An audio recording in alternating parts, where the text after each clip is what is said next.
Hello, everyone, and welcome back to Sano Utah. It was a couple days since I've read it. It won't seem like that for you because this is pre recorded and scheduled, but what happened last time? I remember we had the doctor Tamba looked through or deciphered Odai's journal and discovered sort of like Odai, like watching over the creature and seeing how it changed and adapted and how it's super smart and stuff. And Toji had a conversation with Fuminori, kind of bluffing, giving him a half truth about what happened, and trying to strike a deal for him to trade Yo to him. And Fuminori's. Wait. Yeah. I think that happened. And Fuminori's response was to run away. So that might have been last. I'm so. It's pretty late too. But first I need to record this today. And, yeah, I'm actually kind of in the mood. Tired, but in the mood. So Fuminori, so this is Toji getting to the neighborhood, obviously, but I think Fuminori already escaped, because that was their plan. But let's just get right into this. Toji, also sorry if you hear any like wind noises, even though my window's closed. It's really windy here in Toronto right now. So yeah, sorry about that. Toji pulls up 2 blocks away from the Sakisaka house and stares at the silent building. In the bright light of morning, the Sakisaka house seems to be shrouded in a dark miasma, like a black hole torn out of the landscape. Is it just a figment of Toji's imagination? I actually want to Google what miasma means. I've heard the word, but I don't know what it means. Miasma. I spelled it wrong already. Miasma. A highly unpleasant or unhealthy smell or vapor. And it is a theory. Okay, so it's like kind of a. It's like if you can like smell disease, I guess. Like a smell of something like death or sickness in the air. Okay. Every window is closed, offering no glimpse of the inside. Toji has no way of knowing whether or not Fuminori is home. A pedestrian, probably a neighbor, walks his dog down the street, glancing back at Toji after he passes by the accord. Toji isn't surprised that he draw attention, even though he's sitting inside his car. He hadn't bathed or changed clothes since spending the night in the mud at the bottom of the well, so he must look like some homeless drifter. Shoot. When he looks in the rearview mirror, he sees the haggard face of a man with one foot in the grave, staring back at him. It's hard to believe that unshaven, tired face really belongs to him. If he stays here for too long, he might very well be reported to the police. He'd better pull himself together and get moving. After driving slowly up to the front of Fuminori's house, Toji quickly checks to make sure no one is around, then gets out of the car. Anyone who might be in the house probably heard the sound of the car, but there's no point in worrying about that now. Toji walks swiftly through the gate and the yard to the front door. He puts his hand on the doorknob, forgoing ringing the doorbell or knocking. The time for such pleasantries have passed. Is that how you spell forgoing? I guess it makes sense, but it looks kind of weird. The door is unlocked, and the knob turns easily in his hand. Ooh, the music's on. Alright. He puts his ear against the door and listens for any sound coming from the inside of the house. It's like I'm a thief, he thinks, feeling some shame. There doesn't seem to be anything moving inside. After checking the street again to make sure no one's looking, because this looks really sketchy if someone was, he quickly opens the door and disappears inside. A strange stink immediately assaults his nostrils. He is already prepared for anything, however, so rather than discourage him, the stench only sharpens his caution to a razor's edge. He has crossed this threshold many times in the past, and has countless vivid memories of times spent at this house. So why? Why does he feel the same ominous, blood-chilling aura that he did at old guy's home and cabin? Anger and sorrow. I just saw like a weird encoding error on the OBS. Hopefully that doesn't do anything. So why does he feel the same ominous, blood-chilling aura that he did at old guy's home and cabin? Anger and sorrow seize Toji's heart, as though the image of a dead friend has been defiled. Toji doesn't remove his shoes before entering. He knows why he's here after all. Every rain shutter is closed, filling the house with gloom, and he can see nothing but pitch-black darkness. Damn, it's so windy. Makes it a little more tense. Through the open doors of the various rooms. I should have brought my flashlight from the car, he thinks ruefully. Then remembers that he dropped the light when he was attacked by Fuminori outside of the well. It's still lying in the backyard of the cabin in Tochigi. The house might be empty. Then again, it might not be. Each particle of the air seems charged with silent menace, like knives against his throat. Is there an enemy lurking in the thick darkness that fills every room of the house? It's not hard to imagine Fuminori waiting for a chance to take him by surprise and finish what the well failed to do.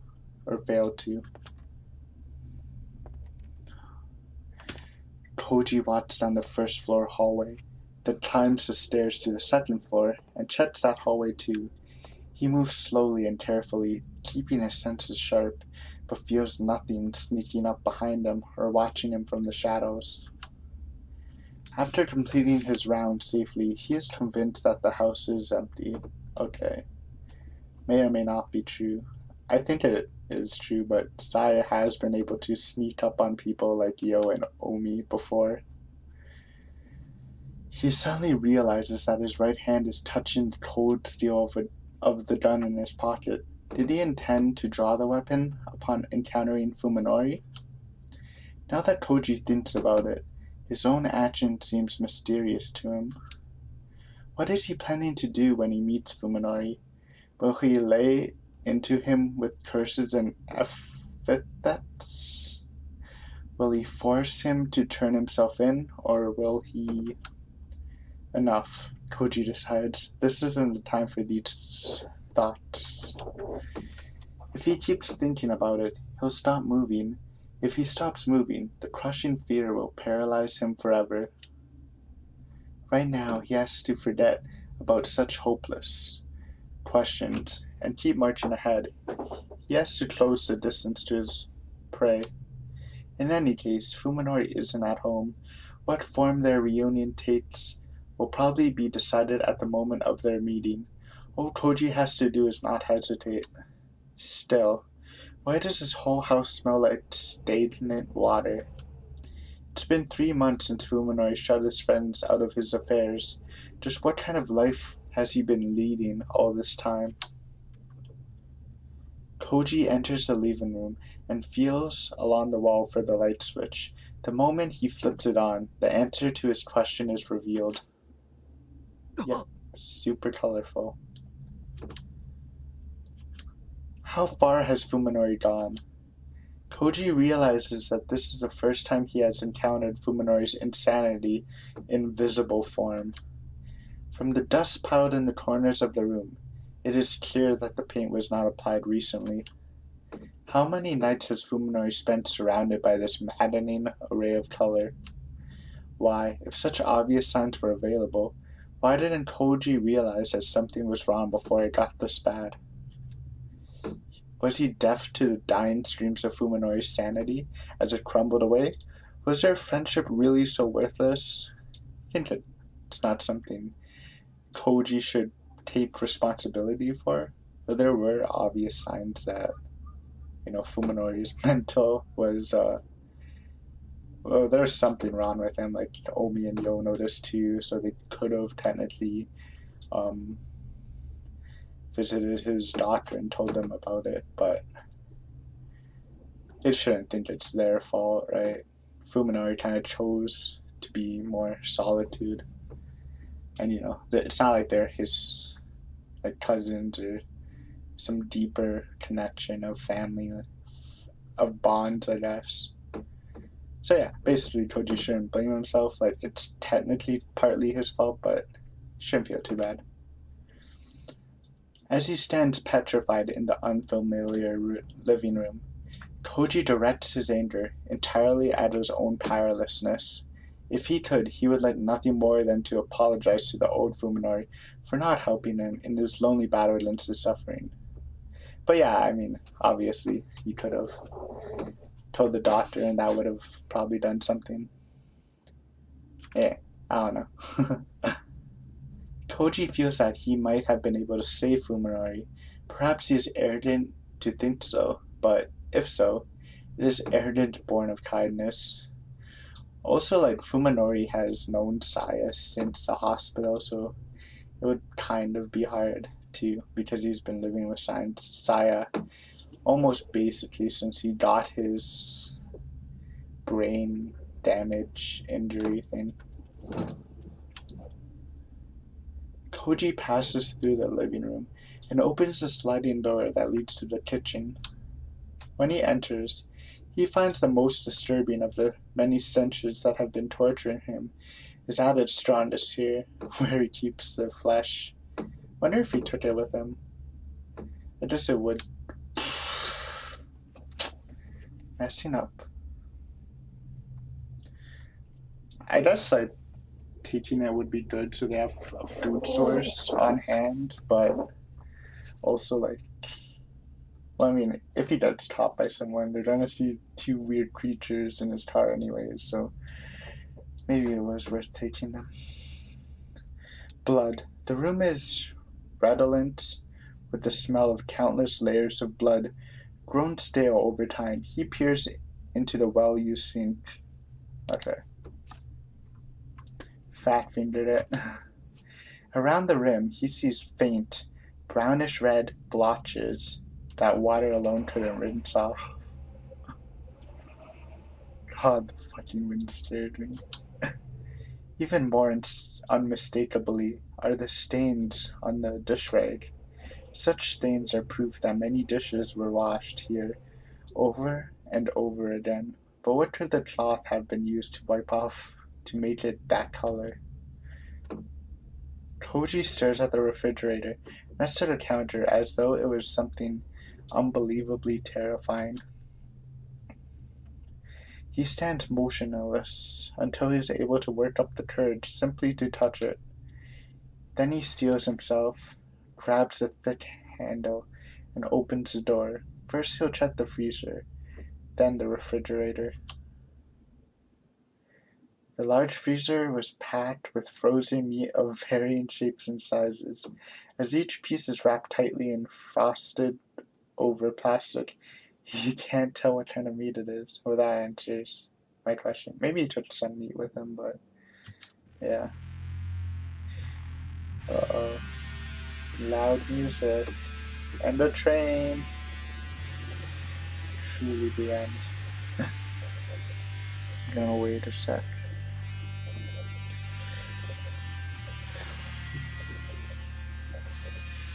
The meat in the refrigerator, however, has already been thawed for consumption.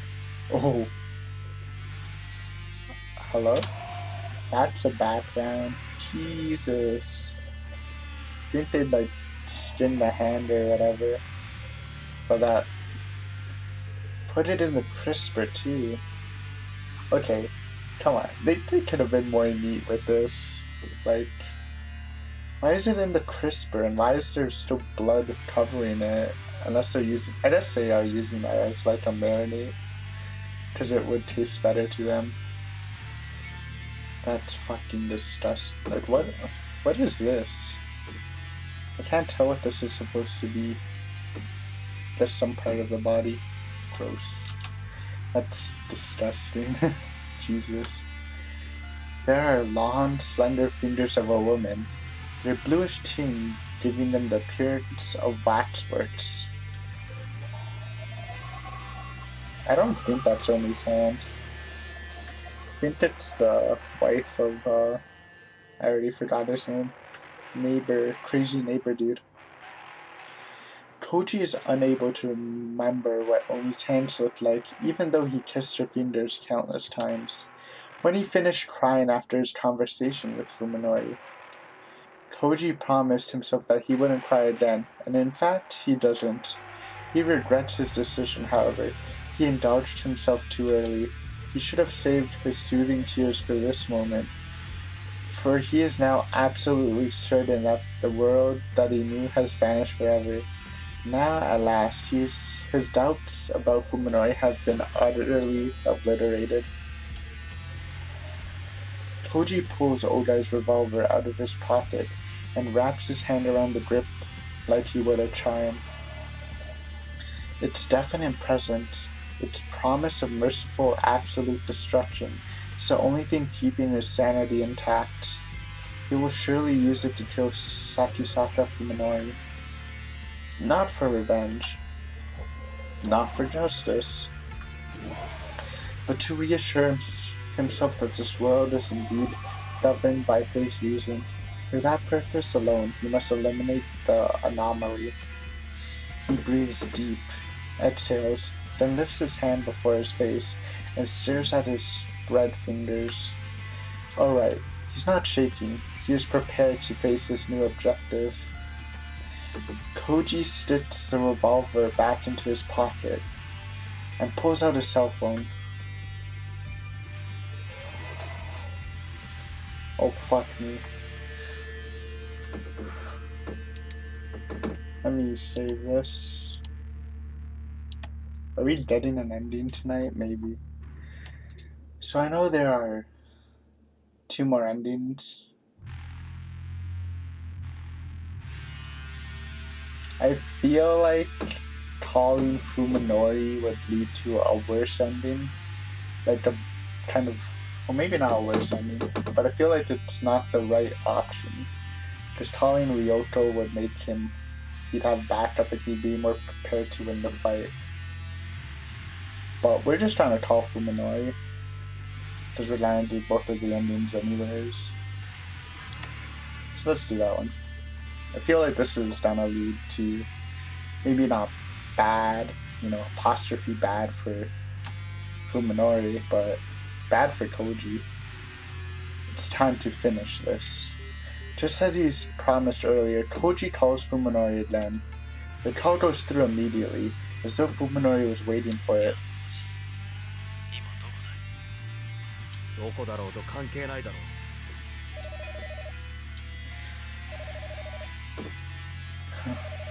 As soon as Koji responds, the shrill sound of a phone ringing fills the house. Startled, Koji spins around and looks into the hallway. Fuminori's house phone is ringing and flashing to signal an incoming call. Ooh, smart of him. Koji fell for it. Fuminori's the one calling the house phone.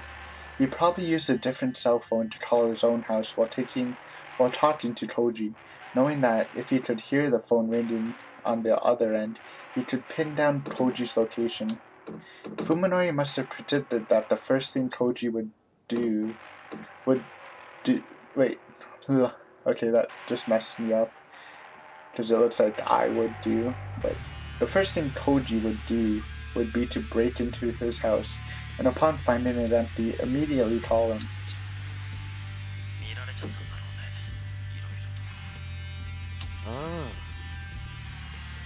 Koji responds fearlessly, even as he feels horrified by the cunning and foresight that Fuminori has begun to show. しばらく会わないうちにえらく悪事気になったらしいな。一体今日まで何人殺した？ Oh, come on. That's kind of cheesy, Toji. いや、僕はまだ一人だけ。Fuminori replies unapologetically with perfect cheerfulness. でも、解体だけなら3、4人ってとこかな。かなり慣れた。剣を切ったり血抜きしたりとか。Why is the music so overpowering? But again, this game doesn't have a sound option, so sorry for that. Toji no longer feels sadness or horror when faced with Fuminori's inhumanity. There's only the cold desire to kill the creature speaking such revolting words with his friend's voice. 貴様、近江を殺したな。知らないっていうのは嘘だな。Omi. どうなんだろう。Fuminori mutters, seeming somehow embarrassed. 正直言うとね、最初に食べたのがもしかしたら近江だったかもしれないんだ。 Okay. ちょうど彼女が消えたその日だし。 So he didn't get it from Saya, but he kind of logicked it out. いや、誰の死体かなんてわからないありさまだったからさ。 Toji already abandoned hope, of course, but this is the first time that he learned of his lover's brutal end. つくばもか。いや、彼女はちゃんとここにいる。僕だってバカじゃない。彼女は取引の材料なんだろう。さんざ捨てたりしないさ。 Fuminori says with an exasperated chuckle. 声を聞かせろ。それはちょっと無理かな。口を聞けるような状態じゃないから。 Fuminori's dismissive words further sharpened Toji's bloodlust. 言ったはずだぞ。彼女を無事に解放しないなら。生きているだけでもよしとしてくれよ。それとも完全に死体になったようが欲しいかい。確認するが当時、お前は集めた資料のすべてを証拠ともども持ってこい。その内容を見て納得できたら僕らは用を引き渡す。いいだろう。 Even to Toji, it's obvious that this deal is a sham. Good for you, Toji. In all likelihood, Fuminori is planning to kill his friend and bury his secrets forever. Moreover, Toji doubts that Yo is even alive. Her meat could very well be somewhere in the refrigerator right in front of him. However, Toji isn't particularly interested in Fuminori's true intentions. After all, he has no intention of making a trade either. His only goal is to get close enough to destroy Fuminori and whatever is pulling his strings. Oh. Ooh, but Tanbo's gonna be there. Okay, maybe this won't be as bad as it is. Though I still think like calling Tanbo or Ryoko is the proper thing. What? Hey. Fuminori hangs up without waiting for Toji's response. Perhaps Fuminori too has sensed his opponent's intent. If so, then he has realized that Toji is not coming simply to be killed by him, but with the purpose of killing him as well. So we're two duelists trying to... Fuck. Ruined. So we're two duelists trying to gauge each other's moves. Toji thinks to himself, smiling grimly as he pockets his phone. Right now, it's as though Toji and Fuminori are holding out their hands for the other to shake, while hiding knives between their backs. It's astounding how much their friendship has changed. The question is whether or not to comply with this 7 p.m. rendezvous agreement. If this were a serious negotiation, it would be wise to avoid preempting Fuminori in any way that could provoke his anger. What Toji and Fuminori are really doing, however, is trying to lure each other into a trap where he can be hunted and killed. Fat fingers. Also, Toji, please realize this, though you won't because I chose this option probably. you have the advantage of having Ryoko. But I guess Fuminori technically has an advantage too with Saya, because Toji doesn't know what she is, and maybe Yo will help. But Ryoko should at least kind of have an idea. I mean, she does, because she deciphered the journals about what to do. Toji doesn't know what Fuminori plans to do between now and 7 p.m., but he is not about to let his enemy keep the initiative. The fierce bloodlust that has taken root in his heart is more than enough to energize his exhausted body. Koji leaves the death-filled house, his stride more determined than before.